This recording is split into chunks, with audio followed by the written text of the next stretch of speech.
Fonctionne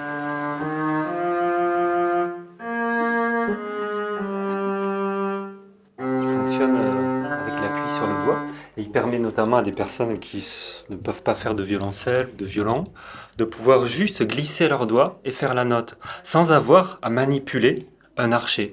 La manipulation de l'archet peut être complexe et avec cet équipement, on a juste à choisir le type de note. Un orgue sensoriel, c'est un instrument de musique adapté aux personnes les plus en situation de handicap. On peut avoir un handicap d'ordre moteur, mais aussi cognitif, autisme.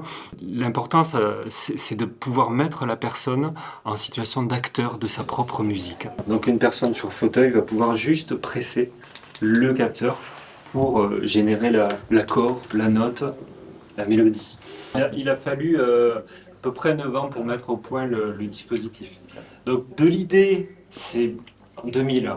Donc elle m'est venue de la rencontre avec des personnes qui ne pouvaient pas utiliser les claviers de l'orgue à tuyaux. Je me suis dit qu'il fallait inventer un système pour permettre aux personnes qui ne pouvaient pas utiliser les claviers, qui n'avaient pas voilà, la motricité fine ou des capacités d'ordre cognitif pour associer le clavier aux notes de musique. Il fallait trouver un moyen de s'adapter à leurs gestes.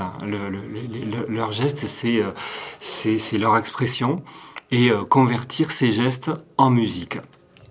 Je rejoue, ça repart à zéro.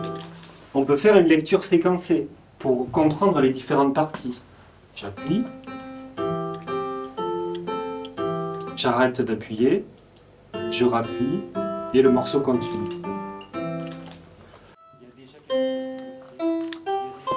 Et les appuis successifs qui vont permettre de jouer la partition telle que l'aurait joué un musicien avec un clavier. Et pour la question de la virtuosité, si on veut, on peut, pour une personne qui serait un petit peu gênée d'effectuer toujours le même geste,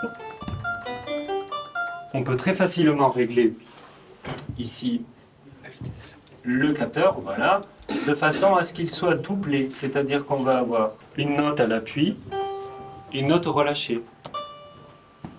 Et on voit bien que la virtuosité, c'est plus un problème. Depuis 2021, le conservatoire est entré dans une démarche forte d'accueil de tous les publics, d'ouverture à tous les publics et notamment du public en situation de handicap. Donc il y a déjà des choses qui existent par le biais de conventions avec des associations, mais nous n'avions pas forcément le matériel complètement adapté pour certains types de handicap particulièrement lourds et pour permettre surtout à ces publics de jouer ensemble, ce qui est quand même la finalité d'un apprentissage musical. Grâce à cet orgue, on peut vraiment franchir un cap hyper important puisque maintenant on peut accueillir des élèves en situation de handicap qui jusqu'à présent, sur le plan notamment moteur, ne pouvaient pas produire eux-mêmes des sons et donc de la musique. Le processus de fabrication a pris plusieurs années. On a testé patiemment dans notre association auprès d'un public en situation de handicap lourd, donc une masse, un IME. On a testé patiemment chaque capteur pour évaluer la pertinence de captation, d'efficacité musicale entre le geste et le son, la musique. On a un assortiment de capteurs qui peut s'adapter à tout type de gestuelle particulière. Ces capteurs se connectent à un ordinateur qui dispose d'un logiciel qui permet d'affecter à chaque capteur un son, un accord, une musique, une mélodie. Et ces notes de musique sont jouées sur des haut-parleurs, mais elles peuvent aussi être reliées après pour être jouées par un grand orgue à tuyaux. Ici, on a le variateur rouleau. Et je remercie Domi, qui est une personne avec une paralysie motrice cérébrale, qui a permis de mettre en fabrication ce capteur. Donc c'est une personne qui était sur fauteuil, qui n'avait pas la parole et qui faisait des gestes chaotiques et qui me disait ça serait bien avec ces pictogrammes, ça serait super si je pouvais mettre une partie de mon corps, le caler sur un objet et puis en bougeant